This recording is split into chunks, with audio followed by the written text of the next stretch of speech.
You ready? Okay. All right. So, how are you feeling? Good. Okay. Cats will be here in a minute. Get your blanket. Okay. So I read an article this morning that made me think of you and what we've been working on.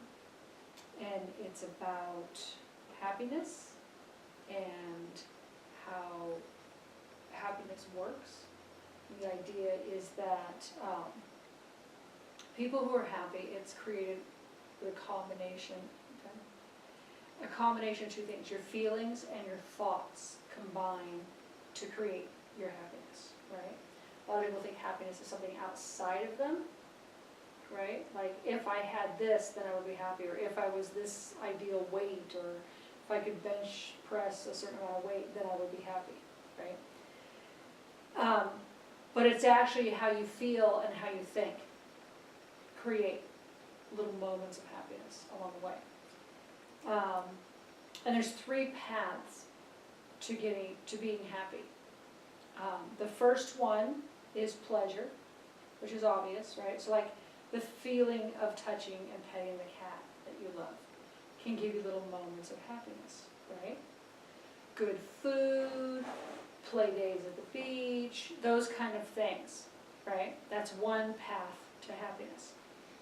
The next one is achieving your goals with your own personal strengths. So that would be, rather than creating this huge, overwhelming goal like, I want to be a rock star, you do smaller goals step by step, like, I want to learn how to play guitar, I want to learn how to read sheet music, I want to learn how to sing, and you make like little doable goals along the way. And it's not just when you get to the end, then you'll be happy. Doing each of those steps, using your strengths and your talents and your practicing, the process of doing the little doable steps, right, is another source of happiness for people. And a third one is belonging and serving something bigger than ourselves. For a lot of people, that's religion. You can see where, for some people, it might be having a big group of friends at school, or being part of a really close family. And it's not just belonging, but feeling like you're useful. When I say serving, being of service, it means like that you're useful, that you're helpful, right? That you have a purpose within the group. So when you put all 3 together, that seems to be the real secret to happiness in life, right? That you are experiencing moments of pleasure, you're moving towards doable goals, and, is that falling over? Okay. And that you belong to something. Does that make sense, right? And so, one of the things I've been thinking about with you is that we focus so much on anger management and how to handle not being happy, right?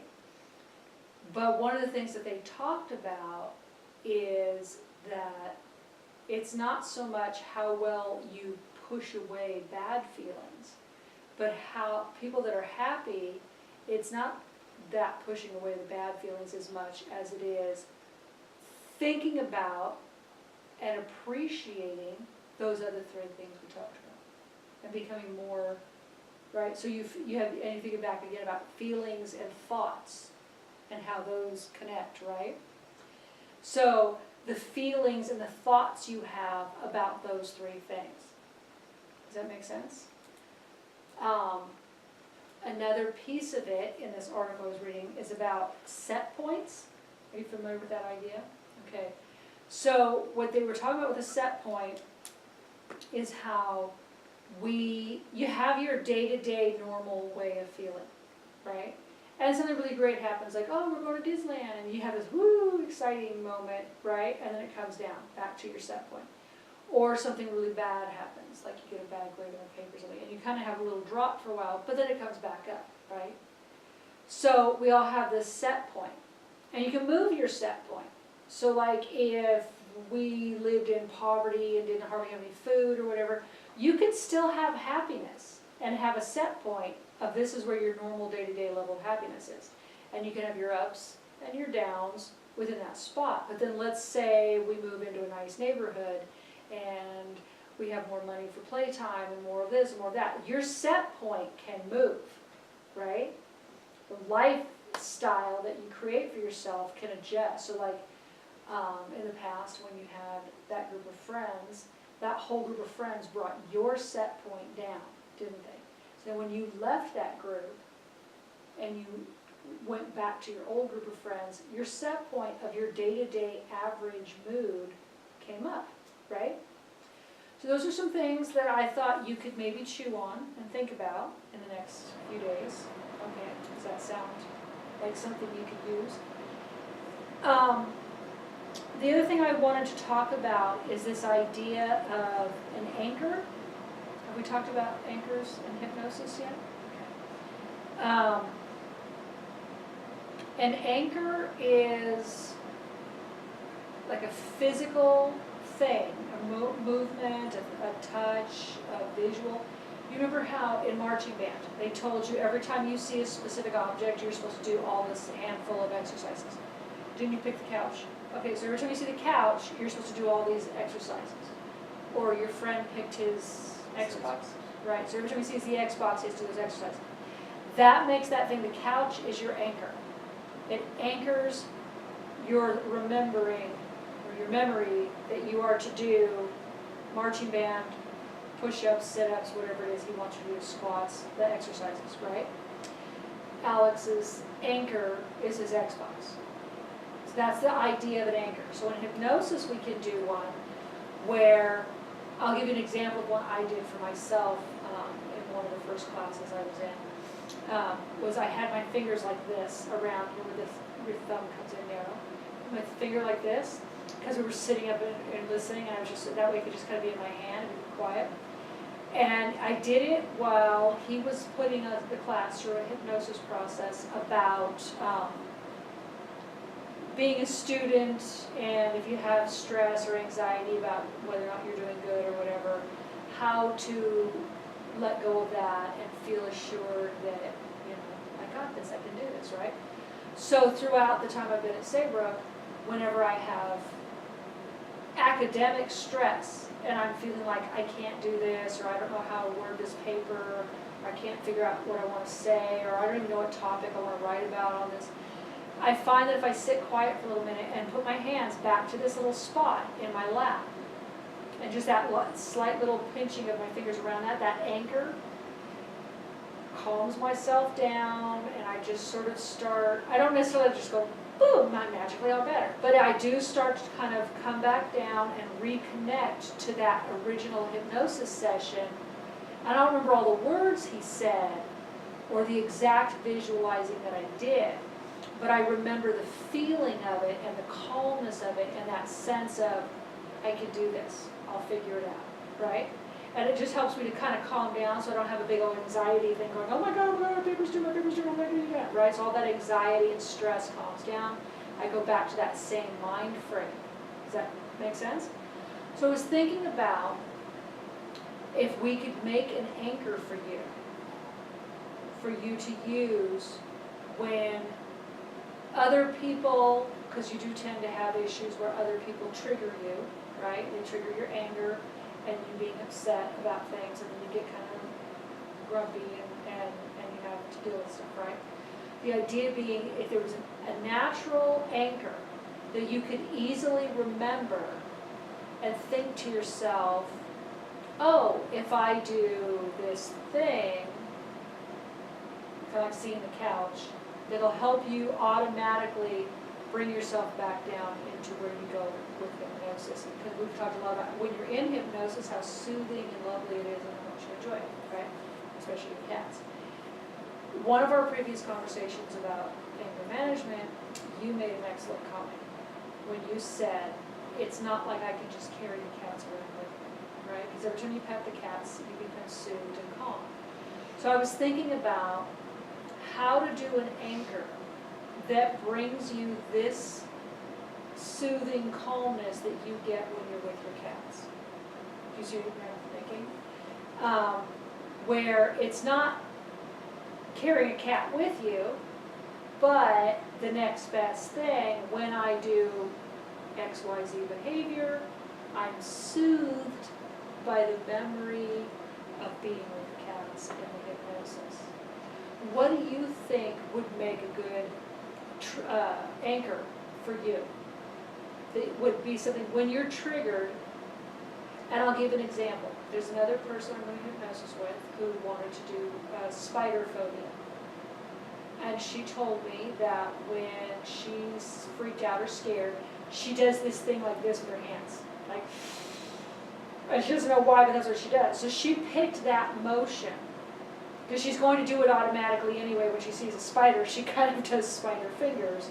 So that would be her anchor that she would use. And then we created a session, and she does this for her spider phobia anchor to remember to just be calm, right? So thinking maybe about a natural behavior like that happens to you automatically, and it's probably better because you're going to be at school and out in the world and in public, that it not be a big major thing like I flap my arms like a duck, because you don't want it to be every time somebody makes you mad you start flapping your arms like a duck in order to calm yourself down, because the kids are going to make fun of you, and it's funny, right? You want it to be something like Lane's going to do this anyway, right?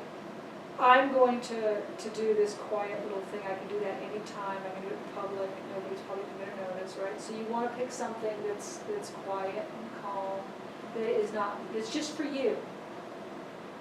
Do you have an idea what that thing could be? What about a rabbit's foot? Because it's soft like a cat, and I could just like sort of Purchase a rabbit's foot? Yes. The problem is that when it's an actual physical thing that is separate from your person, then you've empowered that thing with the ability to soothe you, rather than, because the idea is a self-soothing, right? I have the ability to calm myself down. So it needs to be something within yourself. It could be like your hair, and because it's a similar fur feeling or something. But then what happens later if you become bald in your old age? And then you have no hair to soothe your soul, right? You know that runs in family. So it doesn't have to be elaborate. It's actually better if it's really calm and simple thing. It could be something really simple like just a hand thing, like, like some people when they're upset, they grip their hands automatically or something. So you'd want to think of something that is a natural calming. You could put a hand in your pocket as if you're reaching for a cat in your pocket. I did, because one day you said I can't carry a cat. It could be something like just putting your hand in your pocket. Hopefully you always have pockets, right? It could be the act of just putting your hands on, just brushing down the side of your legs, right? Is that something you would naturally do? Because you kind of, in a way, it helps if it's an automatic thing that you would maybe do anyway.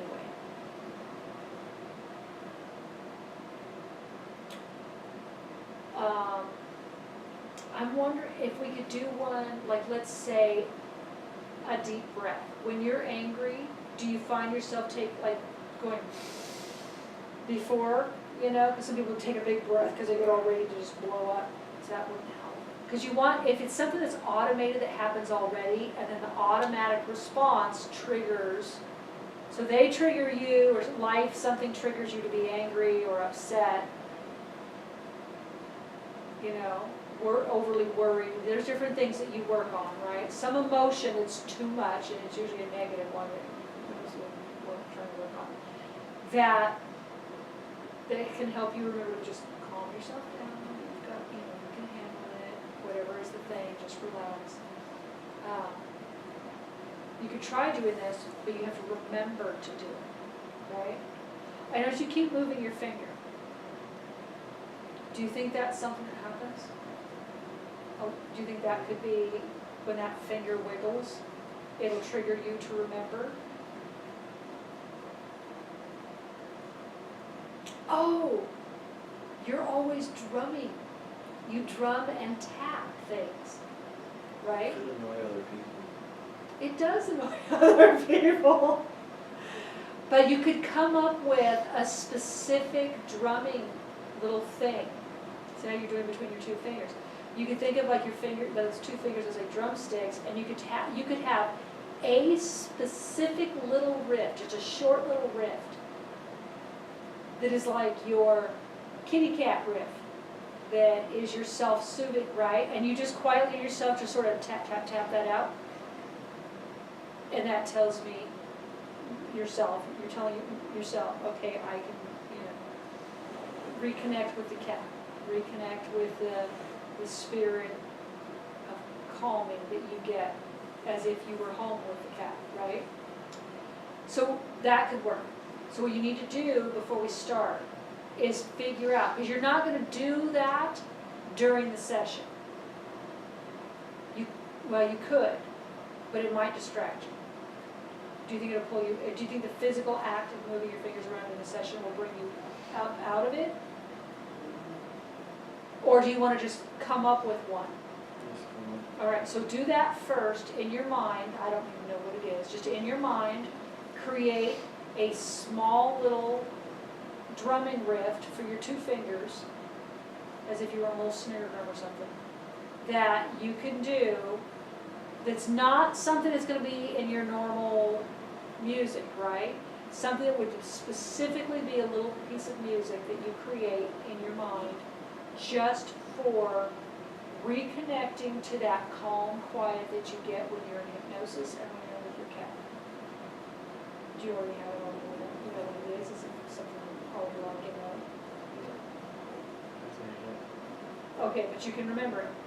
Okay, so we'll use that to create an anchor. And we'll see how that works for you as a way when you're overly angry, people are being irritating, you need to bite your tongue rather than tell an authority figure that they're stupid, or whatever is the thing, right? Whenever you need to like make yourself pull it in, that's how you will control it, right? Okay. So, now that we're about to start, the cats will probably start climbing and jumping, and well, now they're going over by the camera. Okay. So, what I thought we would do today is, I wanted to do, like, remember the experiment we did recently, where you recall the induction that I normally give you, where I talk you through. You imagine the plugs are coming out of the bottom of your feet and gravity is allowing this negative old energy to drain out. You get yourself in a hypnotic state. Have your hands up a little bit so you can see them, and you'll wiggle. Which finger is going to be the signal? Well, no. That one? Before you've typically done this one, but if you do that one, you can move it, okay? Okay. So you're going to wiggle this finger for me when you have got yourself into a hypnotic state. Then, and on the way, and when we're done, I'm going to tell you to go ahead and do the thing where you imagine all that new energy bubbling back up and you get yourself all re-energized and back and alert again and awake again, right? And you're going to do that also for yourself. So you're going to take yourself under and you're going to bring yourself back up. In between, when you signal for me, what I want you to signal for me is that you've brought yourself under and you're in that nice hypnotic state where you like to be, and that you are standing at the door. You remember the log cabin that you like so much where the cat's always there in the log cabin with you? So I want you to signal to me when you're at the door of that log cabin. Like, just do the draining and relaxing, imagining your body all relaxing like you do. Then signal when you've imagined yourself in front of that door. And I'm going to start with, now open the door, blah, blah, blah. And we're going to do the inside of the log cabin that you adore so much. And of course you can have cats in there. Do some talking, set up the trigger while you're in there. And then when we're done, I'll tell you to go ahead and do the re-alerting, which is where you have the bubbling energy come back up and bring yourself back up. And I'm curious to see if I bring you really deep into that other one, if you can still bring yourself back up by yourself. If not, I'll count you up. Okay? Does that sound like fun? Cool.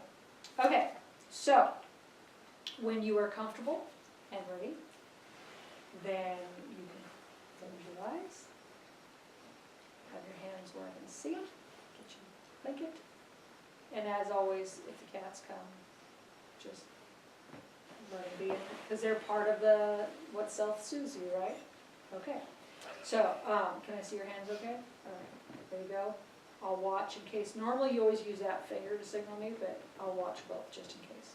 And if you decide in your thing, when we're talking about setting up the drumming thing as a trigger, or as a anchor to soothe when triggers are getting you wound up, right?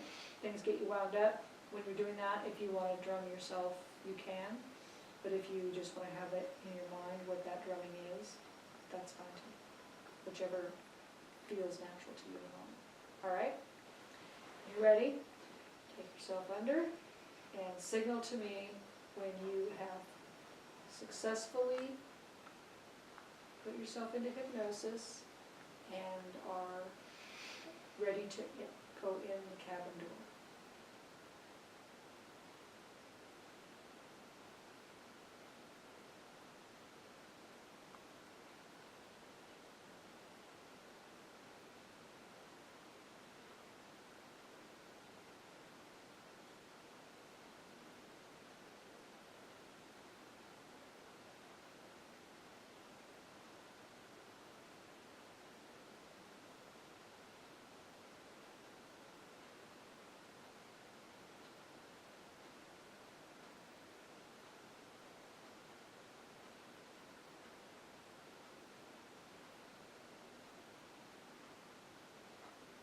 Now open the door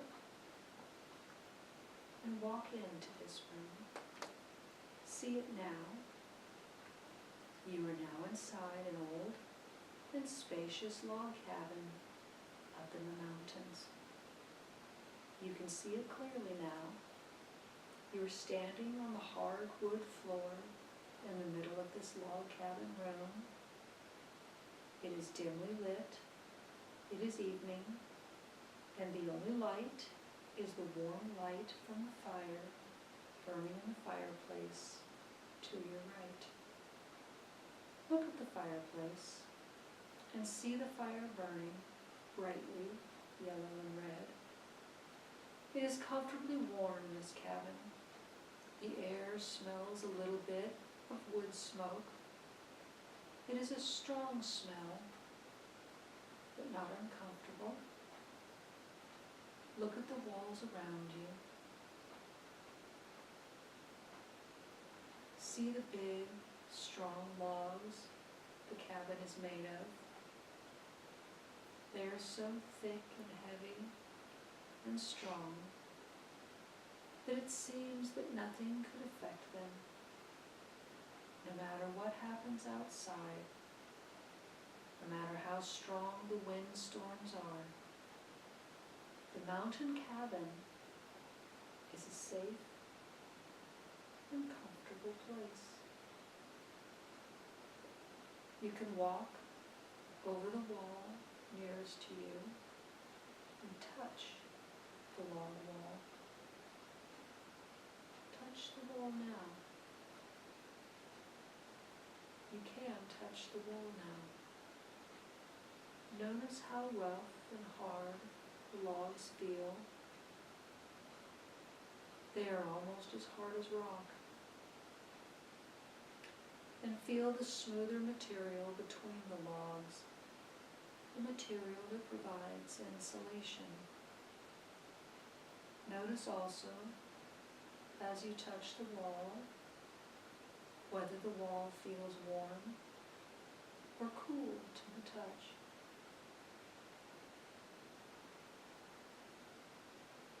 And see also how the shadows play on the wall and the light from the fire. Look at the shadows playing on the wall And listen now. You can probably hear the crackling sound from the fireplace.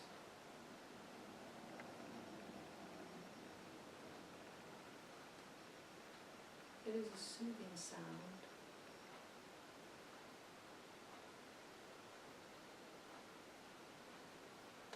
A sound that means warmth and rest and comfort. There is a little window there, a little further along the wall. Now walk over to it. And as you walk over there, you can perhaps hear the creaking sounds of the wood floor under your feet. The floor is strong and solid, and these are just the sounds that old wood floors make. Now you can see the little window in front of you. It is dark outside, but you can see the delicate lace pattern that the frost has made on the window. Reach out with your hand and touch the window pane. It is so smooth and ice cold. And feel how it is wet as your fingers melt the thin film of ice on the window. And while you are so close to the window, you can perhaps hear the faint, high-pitched howling in the winter storm outside.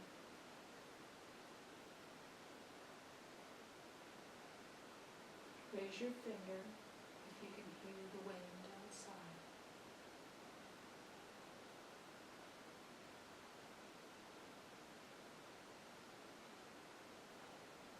Okay. Now turn around and look around you in this room. Over the side, closer to the fireplace, there is a large and comfortable looking bed in the corner. See the big bed there in the corner? You can see it clearly now if you concentrate. Notice in particular the comforter on the bed. Notice the color, the old-fashioned pattern. You walk over to this comfortable looking bed. Walk up to the bed and stand in front of it.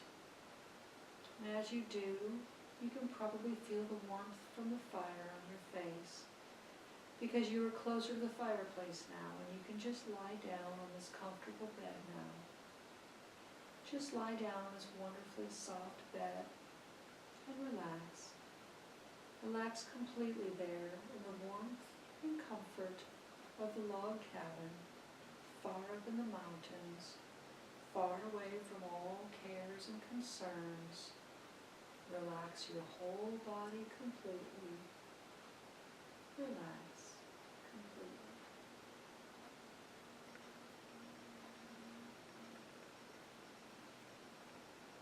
Are there cats in the cabin? Wiggle your finger if they are.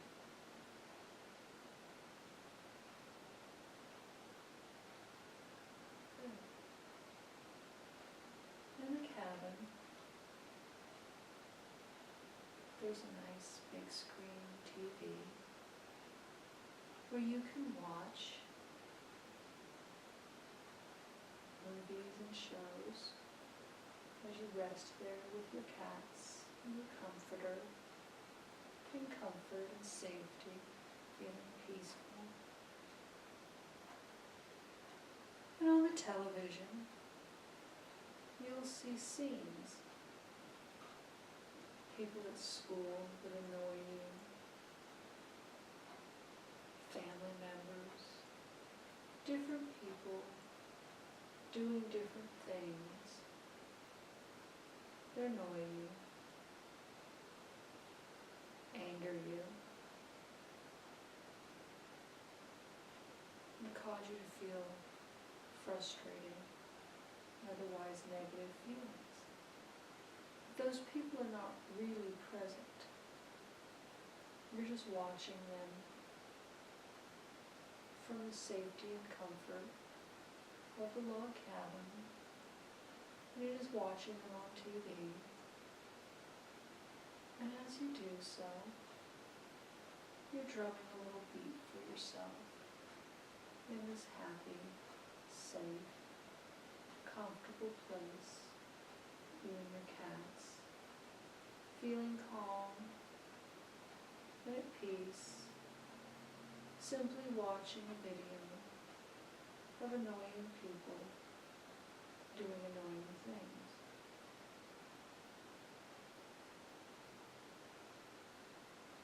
Are you seeing the video? Raise your finger if you want. Are you tapping out your little music beat for yourself?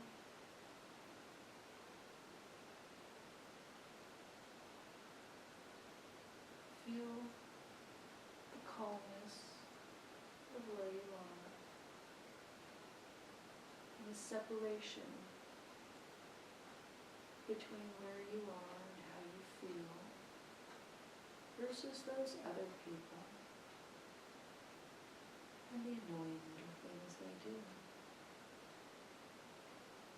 Feel that distance between you and them. And feel yourself tapping out a little beat, remaining connected to this wonderful, peaceful, safe little place, you and the cats.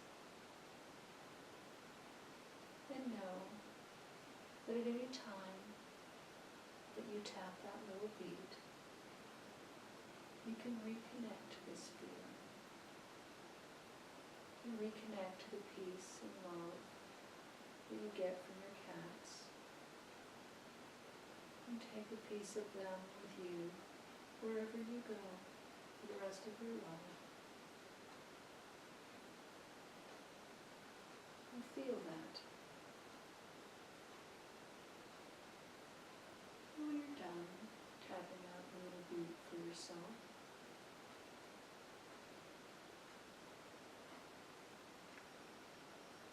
you can begin to re-alert yourself and bring yourself back up when you're ready.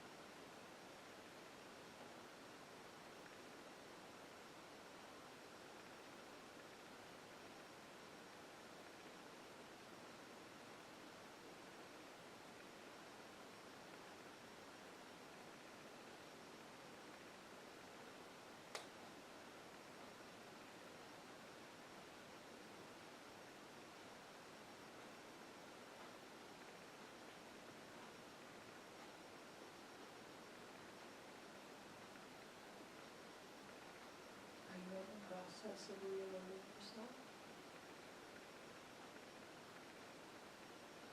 Wiggle your finger if you will.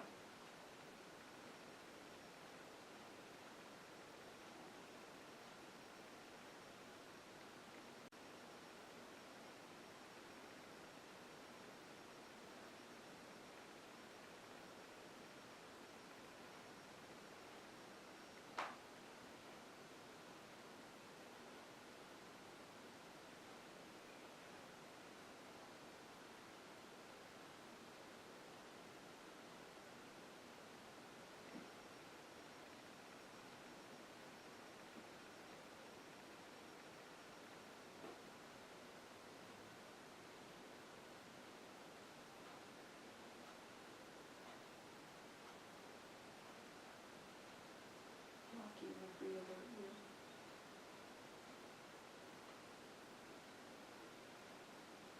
Do you fall asleep? So how was that? Powerful. Was it? Were you able to see on the video different irritating people? And feel a separation between? Cool.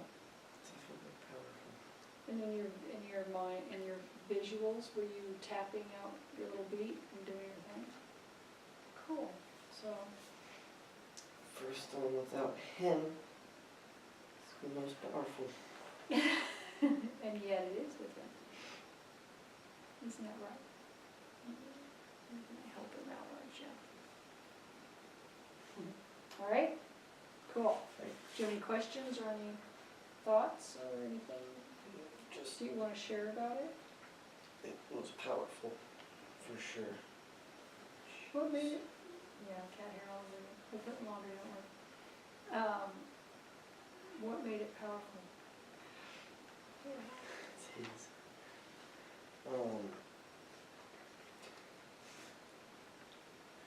Thank you. That's on video. What made it powerful? Could you go into that? The video and then being able to just tap out. And it helped you have that separation and feel that safety of the place and everything. Cool. And then how was it coming back up? What was going on with that? I didn't really want to leave it. Okay. I was concerned that because you're breathing, it sounded like you were falling asleep, and I didn't want you to like not come back. All right, cool. So maybe you can just hold that and try to notice if you start tapping that beat. Like, you may absent-mindedly be doing it and not realize it, and you're just self-soothing. You know what I mean? You're just keeping yourself calm. Are you doing it now? What you're doing right now. So you may notice that. You may notice that when people are irritating you, that you do it on purpose, but you may also notice there's a time when you do it without even realizing you're doing it, just as a way to kind of be, okay? So yeah, use that whenever Rocky's not around. Okay, cool. Turn off the recording.